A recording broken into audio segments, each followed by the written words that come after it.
Alright guys, welcome back to the channel. Thanks for checking the video out today. We have more PlayStation news, rumors, and leaks to go over and cover today. So do me a favor, before we dive into these topics, if you end up enjoying this video or finding it informative, be sure to leave it a like, really helps the videos out a lot. And if you are new here to the channel, please consider hitting that subscribe button as well. The first topic we're discussing is the announcement of a Resident Evil showcase that's happening October 20th.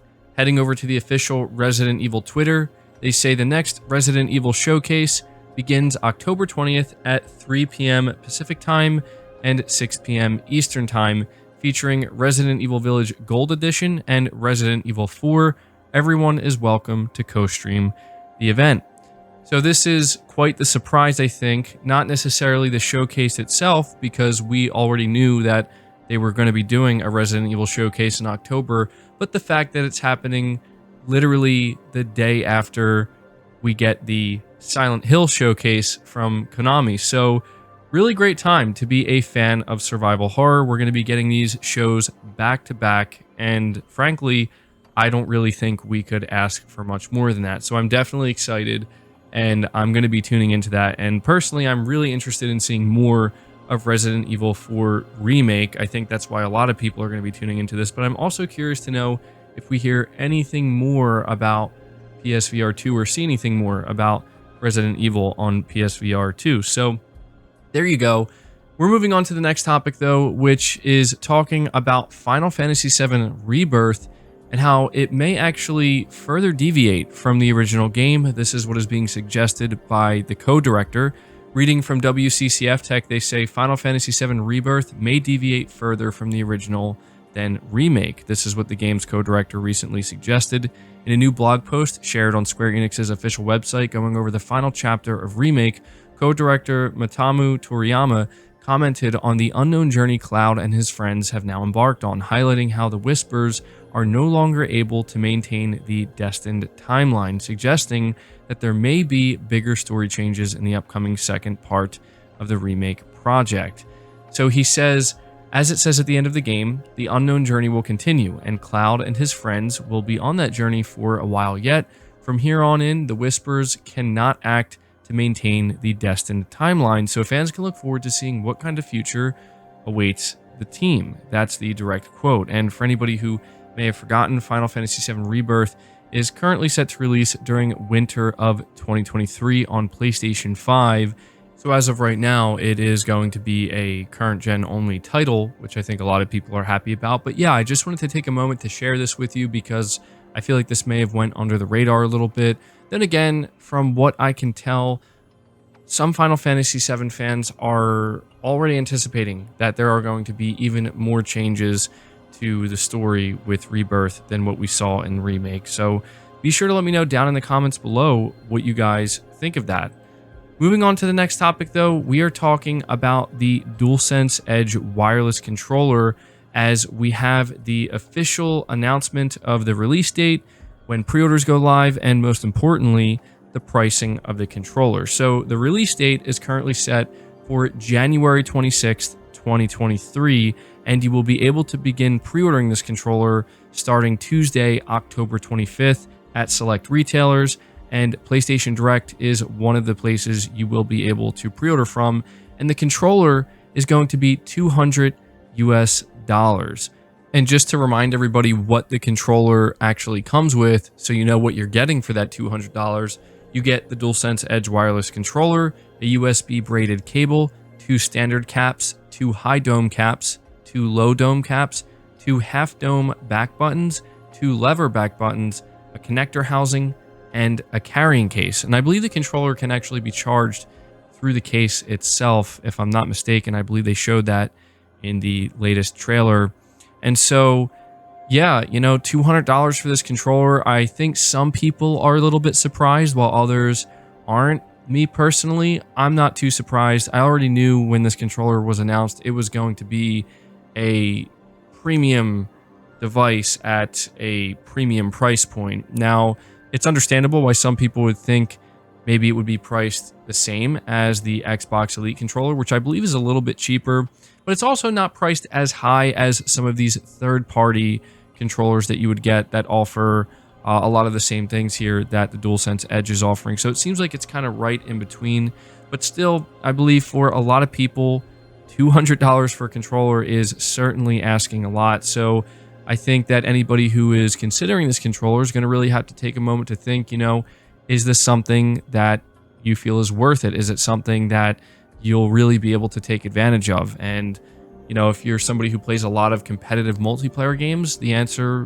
will likely be yes. If you're somebody who doesn't, and you play mostly like single player games and you're not really worried about these extra features, it might not be something that appeals to you. So it's for each person to decide for themselves if this is a controller that they're interested in picking up. And again, if you are interested, pre-orders go live on October 25th.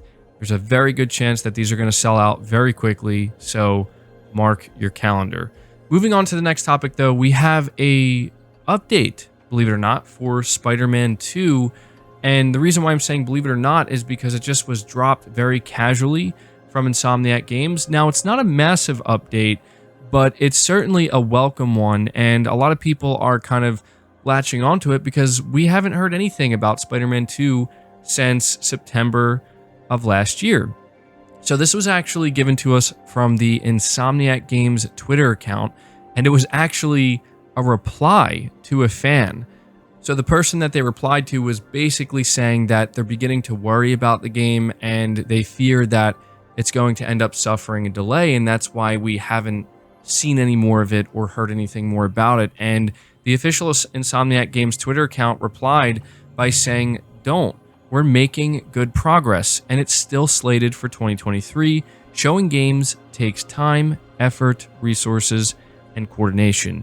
And again, this is a very brief update, but a welcome one because what they're confirming is that development is going smoothly. They're making good progress. The game is still on track for 2023. So right now there are no delays in sight, but they also just want to emphasize that just because we haven't seen any more of the game doesn't mean it's bad news, doesn't mean that things are going poorly behind the scenes, emphasizing that it is going to take time, effort, resources, and coordination before they can show this game off. And it's hard to say when exactly we're going to see Spider-Man 2 again, but still, this is good enough for me. If Insomniac just simply isn't ready to show the game off because they are hitting some critical development milestones here and they need to make sure that all focus is going into the development of the game and just working on it, then that's fine, right? What we're getting, this little update for me right now, is more than enough, and I would much rather a development team just show the game off when they're ready. I mean, obviously, we all want to see more Spider-Man 2. We all want to see more of the games that we're excited about. But, we should keep in mind that it's not always easy. And sometimes it's not always the right move for these development teams to kind of set time, resources, and effort aside to kind of put on a spectacle because that does, in a way, kind of take away from the development. There you go. If you were wondering what's going on with Spider-Man 2 behind the scenes with Insomniac right now, things are going well, and it's still on track for 2023. So I will be sure to, again, update you guys if we get any more information from Insomniac on this game. We're going to close out this video once again talking about it.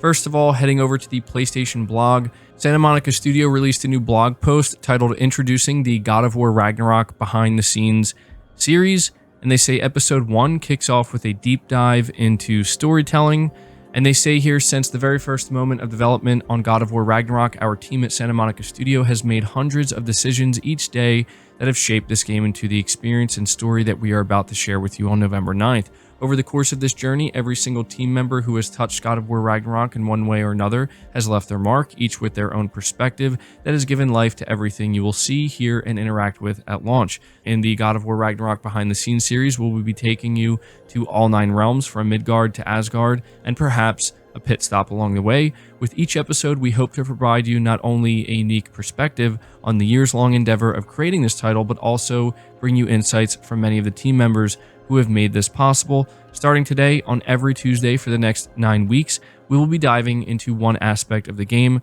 from shaping the story and elevating combat to creating the score and crafting cinematics. Our first episode begins much like our story does in Midgard, where we'll be discussing the key narrative beats from the last game that will come back into play in God of War Ragnarok, as well as how our team approached taking on a sequel that will conclude the Norse saga. We'll keep these spoiler-free until launch, so don't worry about us spilling every secret. Unless you're the Allfather himself, you'll have to wait for November 9th to figure out everything we've got hidden up our sleeves. And so episode 1 of the series is available now. It's about 10 minutes long. It's on the official PlayStation YouTube channel. I'll have it linked down below and probably some of it playing in the background. And guys, I highly, highly recommend you check this out if you're looking forward to Ragnarok, because after watching this first episode, especially as it got to the end of it, it definitely got me even more excited for this game, which is hard to believe because, I mean, I feel like my excitement levels have peaked at this point, but this is a really cool thing that they're doing. And as I mentioned, they decided not to do a state of play for God of War. And when I see something like this, I begin to think maybe it's not because they're limited with time or resources or anything like that. Maybe it really is because this game is just so chock full of, you know, story secrets, and they really just couldn't find a proper section to show off in a state of play without potentially spoiling something.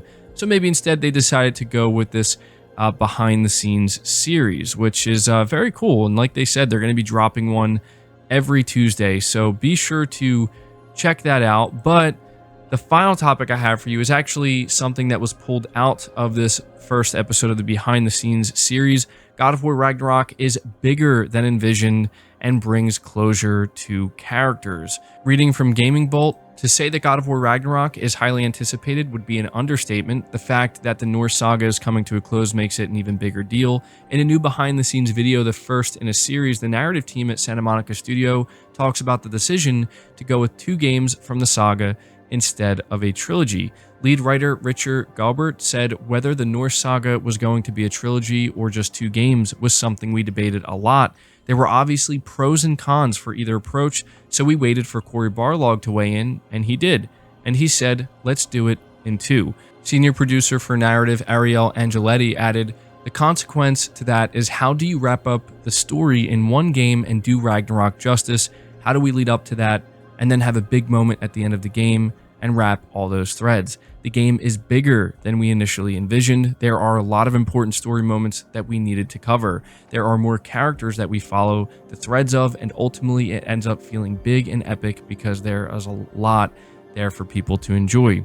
Richard Galbert also added that he's very excited for players to experience this final chapter. A lot happens. We put our characters through the ringer, but we also bring them closer. We provide answers to a lot of the questions the first game posed. Players will also see how the bond between Atreus and Kratos develops, and how new characters like Tyr and Angerboda shake up the established relationships. And so this was just a little bit of a write-up, kind of teasing some of the stuff that the narrative team over there at Santa Monica talks about in this video. So I, again, highly recommend you check it out for yourself. But yeah, hearing this stuff is getting me just that much more excited for when this game drops on November 9th. So that's going to do it for this video, guys. I hope you did enjoy it. I hope you did find it informative. Again, if you did, be sure to leave it a like, subscribe to the channel if you're new, hit the bell notification icon, and feel free to share the video out on top of all that. But until next time, guys, take care.